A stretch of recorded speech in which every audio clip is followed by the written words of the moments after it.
As a former New Hampshire state representative who marched with Dr. Martin Luther King in 1963, he currently serves on the New Hampshire Commission for Human Rights. He's a product of Birmingham, Alabama, where at one time he had to guess how many jelly beans were in a fruit jar just to be able to vote. We've come a long way, but we're not there yet. Together we will explore the visible laws, invisible laws, and the structures above and beneath our human surface that keep us reaching for the stars. It is his goal to work with you in putting Nashua back on top, to be voted the #1 city in the nation again. We are in a crisis situation, and that's what we're going to talk about. I'm Harvey Keye. Welcome to Nashua Strong.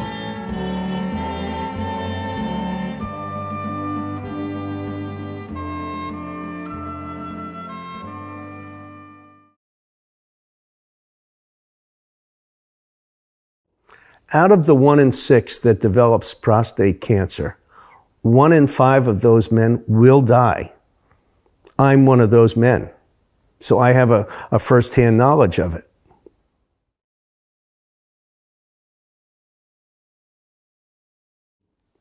One in 6 means 1 in 6 men in New Hampshire, in the United States, and probably throughout the world will get prostate cancer. Hello, Nashua. Thank you so much for allowing us to come into your living rooms, to your hearts and minds, to chat with you about the crisis that we are in today. I say that with wholehearted feeling that we have been in a crisis for a long time, and today we are still treading water. Some of us find it, a lot of us don't. Some of us want to, and a lot of us don't want to. But I want to give you a little story before we get into the subject matter of having these two young ladies on my show. When I was discharged from the Army in 1956, I was Birmingham, Alabama, went downtown to vote because I felt that was the best thing to do, right thing to do. I had my discharge papers with me, and I was dressed in my uniform. And I went into the registrar's place, and the registrar said, "What do you want?" I said, "I'd like to vote." He said to me, "If you could count the number of beads in that jar, you can vote." Now, I didn't ask him why, but I said to him, "I will break your neck." And he said, "I'll shoot you, and nothing will be done about it." Now, having just come back from being discharged from the Army, I knew what a bullet would do for a body. So I turned around and walked away. In today's marketplace, right now, in Nashua, New Hampshire, and New Hampshire period, United States of America, and around the world, we have people who have that same attitude about being fair and being lawful. I had the right to vote in the state of Alabama, and I was denied and told that I would be killed if I tried to do that. I don't think we've graduated much from that point in time today, and that was more than 50 years ago. What I'm saying to you, Nashua, is that we live in the greatest country in the world that man has known, and we're not acting like this is the greatest country in the world. There's a lot of things we could say about what you should do, what I should do, what everybody should do, and love each other. I think we should not just say it, we should act that way. And we should do something about it, because I don't want my kids and my grandkids to grow up in a country the way it is today. Now, I said that little piece to you because I wear this hat to tell you that's a true hat. I want you to know that. And I just love Nashua and New Hampshire so much that I'd give my life for it again. I'd offer it anyway. So, but right now, in our state, in our country, well, let's say American Cancer Society says 1 in 41 men will die of prostate cancer. And that's our subject matter today. I have the pleasure today of having two of the leaders in our society on the board of directors of New Hampshire Prostate Cancer Coalition. Anne Marie is with the Elliott Hospital and a former board member. Chrissy Cantor is a board member and a state representative to the National Convention, where a huge amount of research information and intelligence is being dispersed. And additionally, let me say, these are two young ladies who have come onto our board, which has been in the past all males. And you know, as I know, males just say, well, we don't want you looking down there. And ladies say, hey, you can if you like. Not only that, there's a man in every family. There's a brother, an uncle, a cousin, or someone in the family who happens to be a male. And those males who are over 40 or 50 years old in our entire society will be combating with and fighting with prostate cancer. It's the largest or second largest killer in the world behind heart attack. I guess you call it heart attack. Yeah. Heart attack, yeah, heart attack. I guess heart attack is a good word. But in my opinion, everybody dies when their heart stops, whatever the other reason is. So heart attack is number one for everybody. Number two for men across the board is prostate cancer. We're still working on it. So we won't get into any statistics because those are not always true to fact finders. They're moving and they're shifting and they're changing, but research goes on. So let me just thank you so much for letting me give you that little soliloquy about me and what I think about this whole thing, and give you to the first one is going to be the state representative to the National Coalition.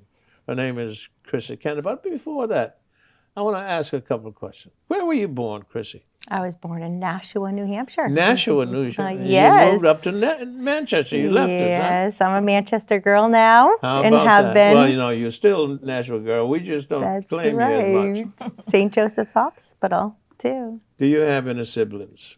Yes, I have. How many? My brother and my sister. And then I have half brother and a few half sisters.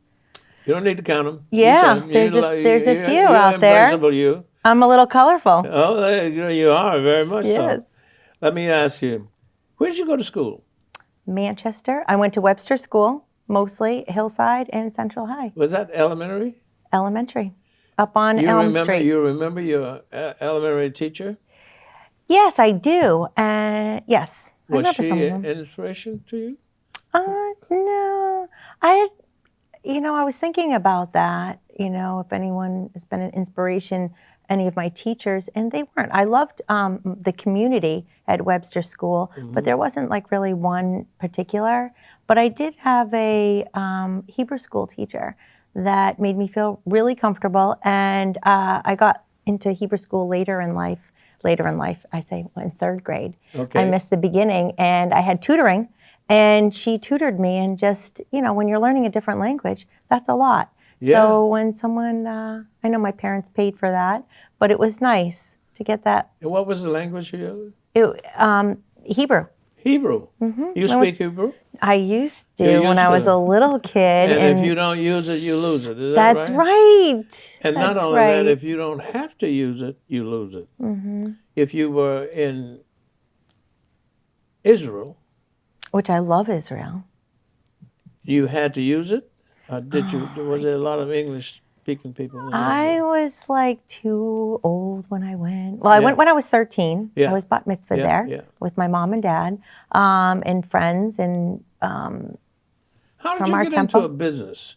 I mean, you've been in business for a long time. I know. And I'm so proud of you because Thank you. women in business are sort of rare in this business in America.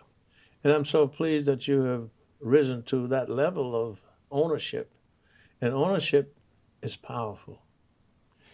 To be powerful, you have to have leverage and time. And we won't discuss that. But Well, I definitely don't have any power. So I just stepped up the how did you game. get into the business? I fell in love with hairdressing and just wanted to create an unbelievable atmosphere and work with like-minded women. Did you have to go to a beauty school or something? I went to beauty school, Where was that school located? Continental Academy of Hair Design in Yes, Manchester. yes. They have one in Hudson as well, but the yeah. one in Manchester is no longer Yeah, there. yeah. So I'm a little on the, not ancient, but a little on the, Great. you know, little How ancient. did you get involved in prostate cancer? My dad got prostate cancer. What's his name? Jeffrey Cantor. I know who he is. He's my Yeah. brother. He was a marketing guru with the Prostate Cancer Coalition of New Hampshire.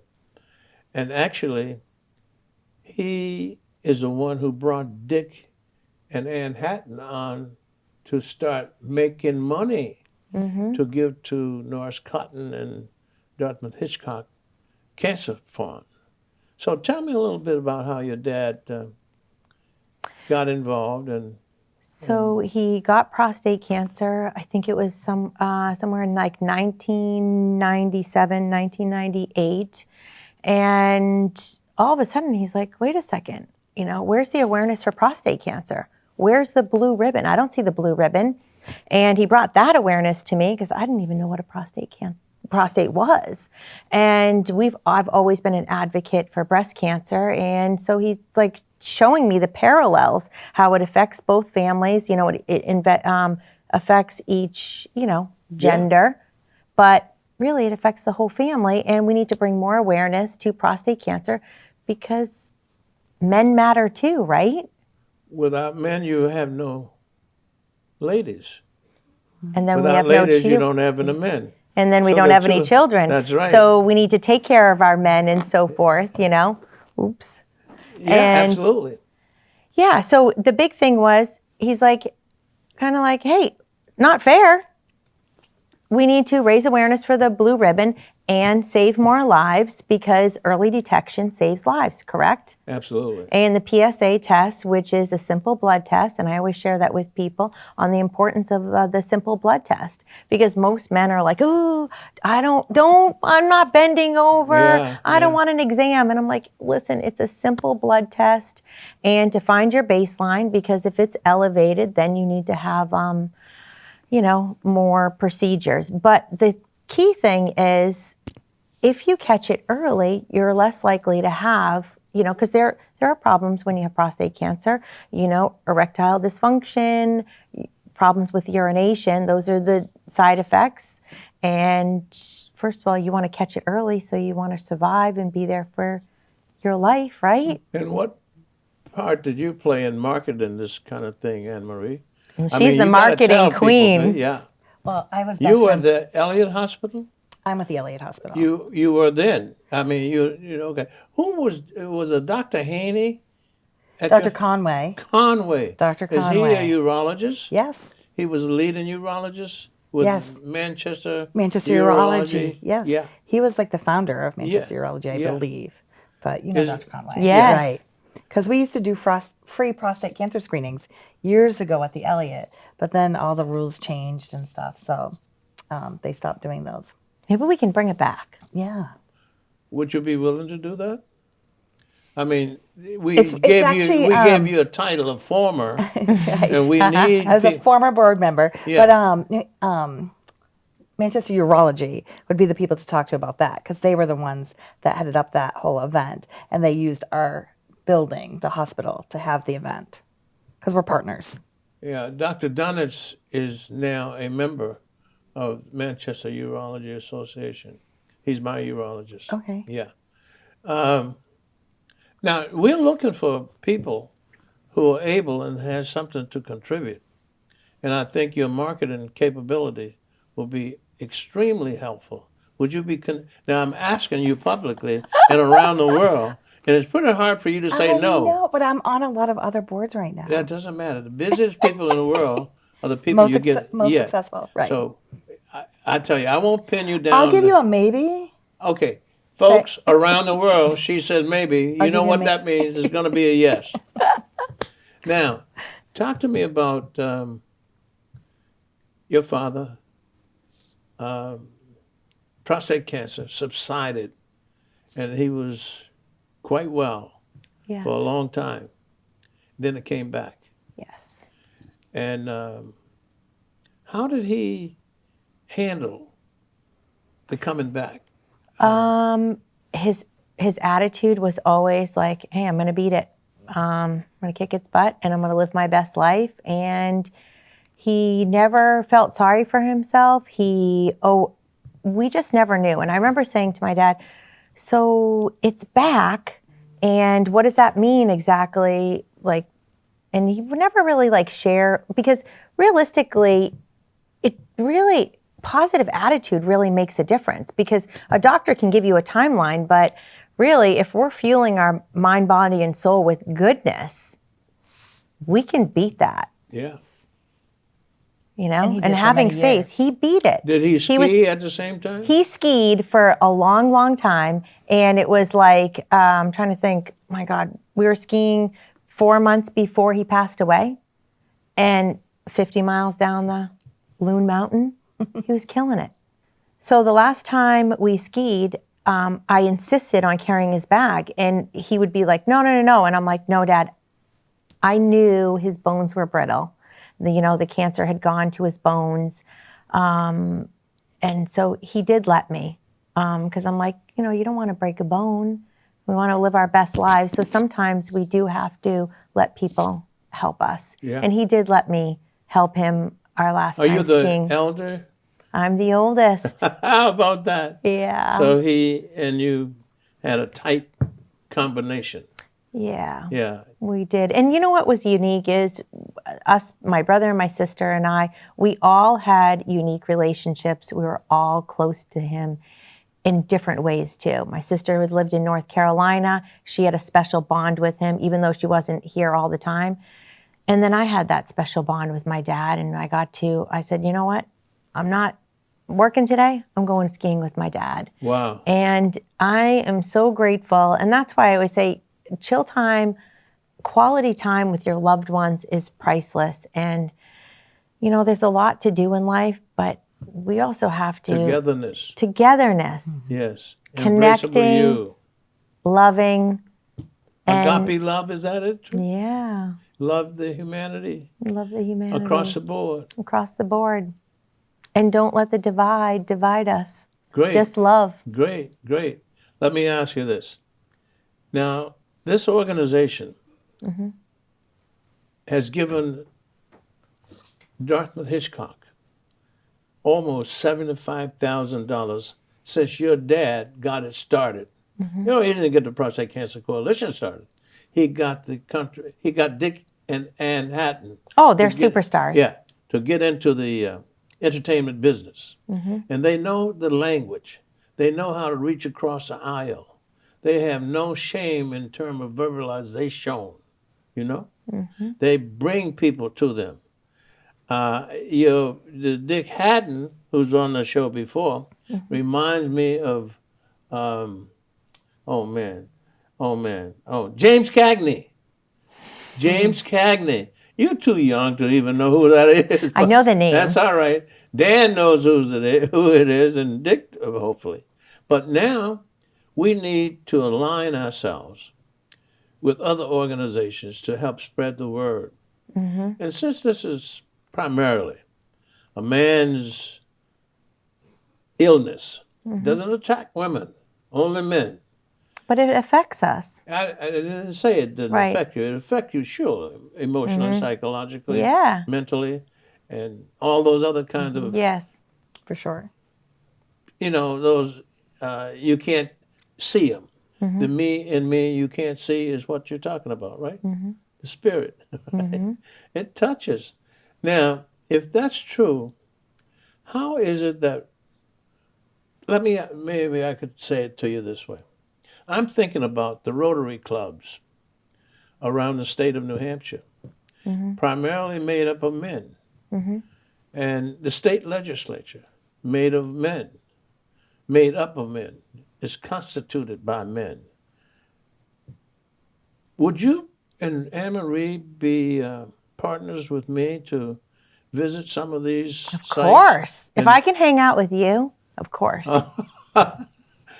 giving them the speech to make them aware is where we want to go. Yes. And since Anne Marie has not committed yet, but she said maybe, and we know we got a 90% over the hill, to go and speak to these gentlemen Yeah. around the state just to make them aware. And I could tell them all day long, hey man, there's nothing to it. But when the lady says to them, it's a different story. Would you be willing to do that? Yes. Hey, Dick and Ann, I got their commitment on TV around the world. They're going to line us up with a lot of people. Now, you have another organization Yes. that is aligned, and I say aligned, that helps bring awareness to men. What is that called? It's called Chill Cares. What is it called? Chill Cares. So we named it after Chill because my company is Chill Spa, and we were always doing fundraising and always bringing awareness to prostate cancer and breast cancer. So we created a nonprofit and we call it Chill Cares. So chillcares.org. And what we do is we have incredible, unfortunately we didn't do it this year, was the Stash Dash, but we are doing our Giddy Up for Prostate Cancer. And with that, and you know what? I really got the idea from my dad, because what brings people together? Music, festivities, and young, old, men, women, music. Music is healing. When was the last time you had a giddy up? So we had it last year, and we have not missed Can a year. you show it to Dan so he could Yeah. show it around the world? So we haven't missed it in a year. The light. And this year we have a new band, Vinny, who's part of the Shakers. Yeah. And we are going to be tearing it up at Stark Brewing Company And in kinda Manchester. combined the Stash Dash with the Giddy Up for Prostate Cancer, calling it the Stash Bash. Yes, thank you So, for reminding me, because we it's a did that contest. this year because we were missing the Stash Dash. What kind of audience do you get with giddy up? Anyone that wants to have a good No, time? by numbers of people. What kind of turnout? Oh, I'm bad at that, knowing numbers. Could you use more? We could use Always. more. Oh, really? Yes. I was wondering. Yeah, a couple I hundred. hope you're but going to more. come, Harvey. Absolutely. I You're was gonna at the bring last your- one. Right. Bring Maybe everyone. Yeah. But you see, if we could get giddy up Yep. on my show, Yes. Nashua could go to Manchester. Yes. Is it giddy up at, where is that place? Giddy Up at Stark Brewing Company. And On- it's a fundraiser. It's a fundraiser. Yeah. 500 Commercial Street. Yeah. Tickets are $20. They can go to chillcares.org, Yeah. or they are $25 And at when the is door. this going to happen? November 19th, Of this year? Saturday. Yes. Well, couple weeks away. Okay. Few Well, weeks. next time we're going to do it a little earlier. But in the meantime, Mm-hmm. you're talking this 19th, which is a week or two away. What's today's date? Today is the The second. second. So 17 days. Oh, 17 days. Yeah. Folks, Nashua, we got 17 days to get your money out and go up to see Giddy Up. Giddy Up is going to help men become aware of that deadly disease called prostate cancer. And we want to knock it out of the park. But we got to get you there first. What do you want to tell us about yourself that we haven't asked you? That you want to just let the world know that Chrissy Cantor, who's a young businesswoman in the state of New Hampshire, in the city of Manchester, New Hampshire, the largest city in our state, which is called the Queen City. And she's been, how long have you been doing this? Well, I've been a stylist for 32 years. And she looks 21, folks. She looks 21. She's 32. My skincare, Jan Marini, Yes. So she has this Chill Spa. chill spa, Manchester, New Hampshire, exit 6. Yes. Go and participate in helping her make the world aware that men beware. And we're coming knocking on your doors so you can stay alive. Yes, and I want everyone to know that the PSA test is very, very simple. And if you can't do it for yourself, do it for do it for your wife, do it for your daughter, do it for your sister, because we want you to stick around. So you're saying Yeah, if I have prostate cancer, it affects my wife and my kids? it does. Really? How? Yeah, because we're going to miss you if something happens. We're the You know, caregivers. like I lost my dad 7 years ago, and He's with you all the time. it still affects me. Yeah. But I'm grateful that I Yeah. had him for 18 more years Yeah. because of the simple blood test. Thank you so much. And I just want everyone to know that being kind and positive is the most important thing, and never giving up, and loving one another. And think about walking in other people's shoes, and sometimes we just need to connect, and that's the most important thing. And we don't need to isolate. We need to love each other for who we are. And where we're Wisdom. at. Right. Wisdom coming from this young whippersnapper. I want to thank you so much for appearing with us, coming on my show and talking about this. I think it's such a menace to our human race. It is. And if we don't do anything about it, it's going to take us out of here. But I think we're working hard. I think we've seen an elevation in prostate cancer this year as opposed to a few years back, because I think that pandemic, I don't know, whatever happened, but we need to attack it Well, again. I'll tell you what happened is it's unfortunate that early detection didn't matter. It really didn't matter for the past 3 years because it was hard to get a doctor's appointment. So that is part of the problem. We all matter, and we should be able to get a doctor's appointment within a timely fashion, and we should never isolate again. And we need to be concerned about what we intake for food and water, and take our vitamins, and be good to our mind, body, and soul. So early detection is key. Get out, see a doctor, and I believe in second opinions and third opinions too. There's never been one cure for anything. And that is the key. Critical thinking with our mind, body, and soul. And we need to be advocates for ourselves, period. Sorry about Folks, that. you've heard the word from a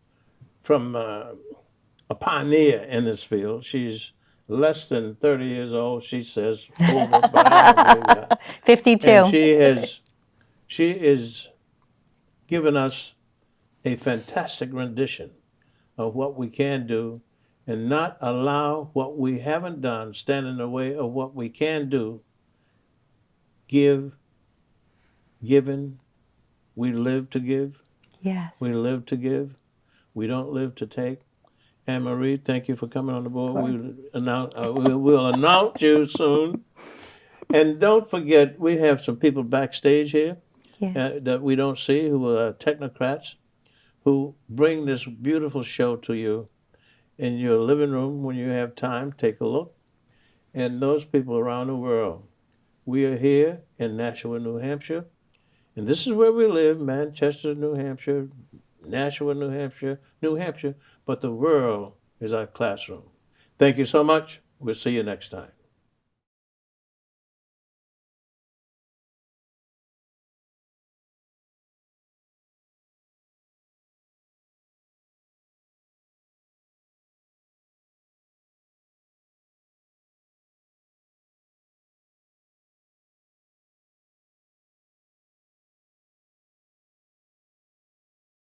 My name is Jeff Cantor, and I do have prostate cancer. I contracted, I guess, or I found out I had prostate cancer at the age of 55. I'm now 71 and a half. I'm doing very, very well because of that. Life has not stopped me in any way because of my illness. I've had my ups and downs as far as battling the disease, but it has never been that much of a burden.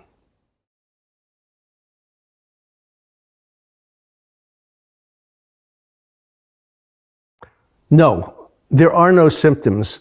At least for me, there were no symptoms. You don't feel anything. You don't hurt. Perhaps a urine flow might be a little slower, but that can be a lot of things.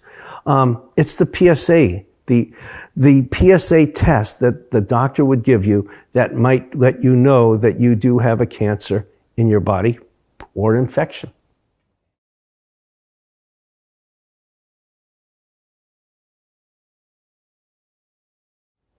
The treatment options at that time were removal, and we didn't have the robotics in those days.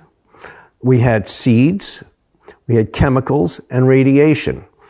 I chose, with the help of my wife and another doctor, a urologist, to go with the seeds. But when you do the seeds, in my case, because there are, it depends how far your cancer has gone in your prostate, I went with seeds, I went with chemical, and I went with external radiation.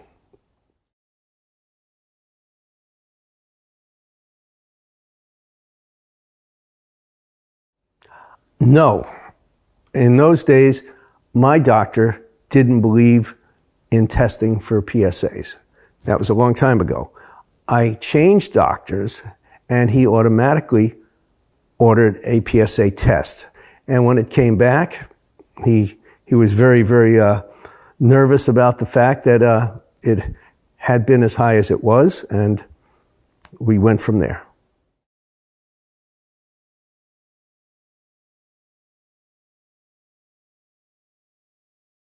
Well, in my case, or any man's life, it could save their life.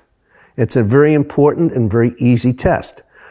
There's a lot of back and forth whether they should really know or not know whether they have prostate cancer. My belief, and it's not everybody's, is if you have a PSA that is elevated, work with your doctor, talk to your doctor, and see where to go with it.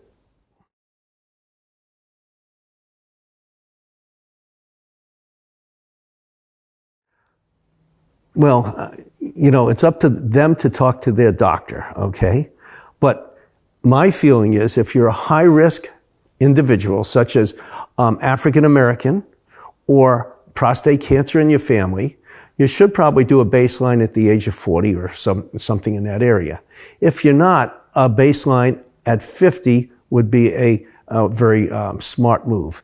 And then you can monitor. It might be every year, every 2 years, but you can monitor the PSA to see if it's climbing at an accelerated rate.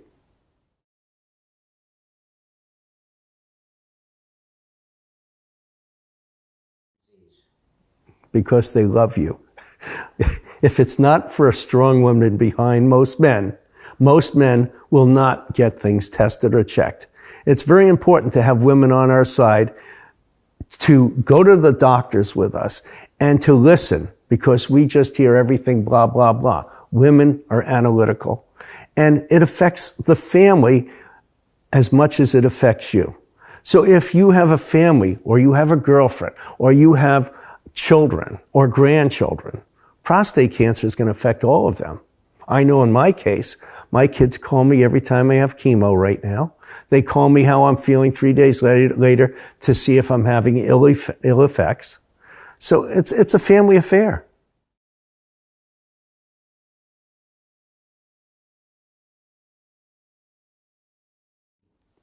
One in 6 means 1 in 6 men in New Hampshire, in the United States, and probably throughout the world, will get prostate cancer.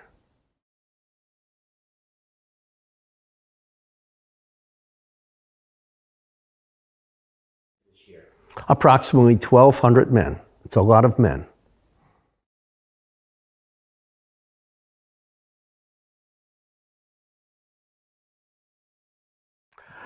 Mine's not that great. I'm stage 4. I've gone through my periods of 15 years where it was gone. It was hidden someplace. But any cancer pops back up. Not always. In my case, it popped back up. And now it's in my lymph nodes, it's in my bones, it's in my spine.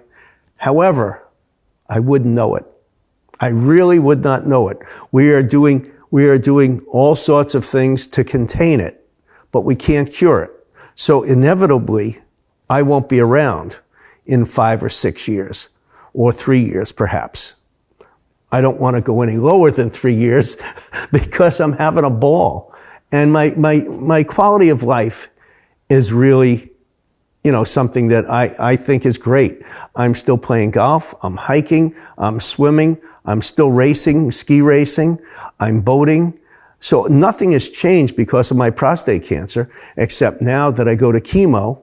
It takes 3 hours every 3 weeks, and I have other things we have to do, but it hasn't affected me.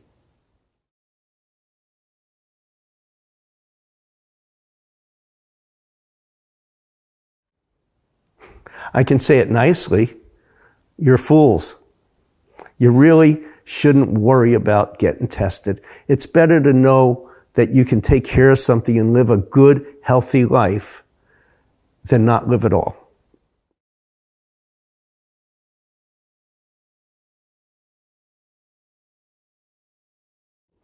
Out of the 1 in 6 that develops prostate cancer, 1 in 5 of those men will die.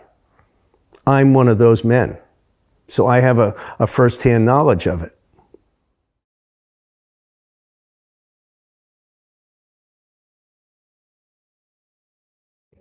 When I was diagnosed, I said, lousy break. I had a ski race that night. I left my wife at home. I went to the ski race because it wasn't going to change the way it is because I didn't have pain. I didn't feel anything. And I did ask one favor because my wife was at home worrying. Can I race first instead of 50th or 60th so I could get home? Oh yeah, go ahead, they said. So I didn't give it much thought. Maybe a couple of days later when I was going through, through some of the thoughts, I did have, a why me moment, but not very often.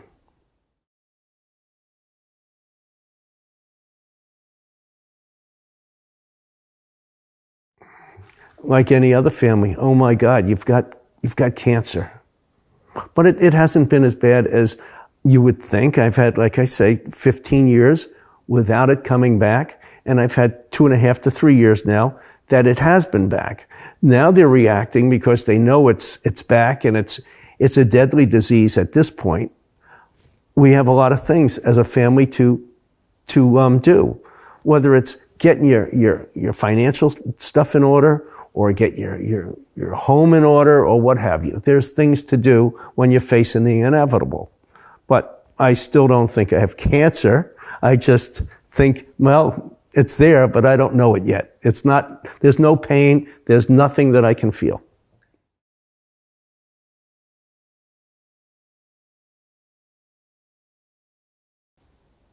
Talking about myself personally and cancer, prostate cancer, I realized at the time that it wasn't a death sentence. It might be now because I'm that 1 in 5, but you don't have to be 1 in 5. Okay? I never lost any of my sexual prowess. I never had much anyways, but I never lost that. I never had bowel problems. I never had the urinary problems that might go with some of the radiation that they do or the surgery. So you can lead a very normal life, which I honestly did. And I'm thankful for every bit of time I had and every bit of time I still have. So it's not that you're going to be the one who's going to die. You're going to be the one who's going to cure yourself or get cured and live on. So it's really important that you have a good attitude, that you don't let this thing get you down, and you grasp it by the horns and beat the hell out of it. You don't have to give up life. You can keep going.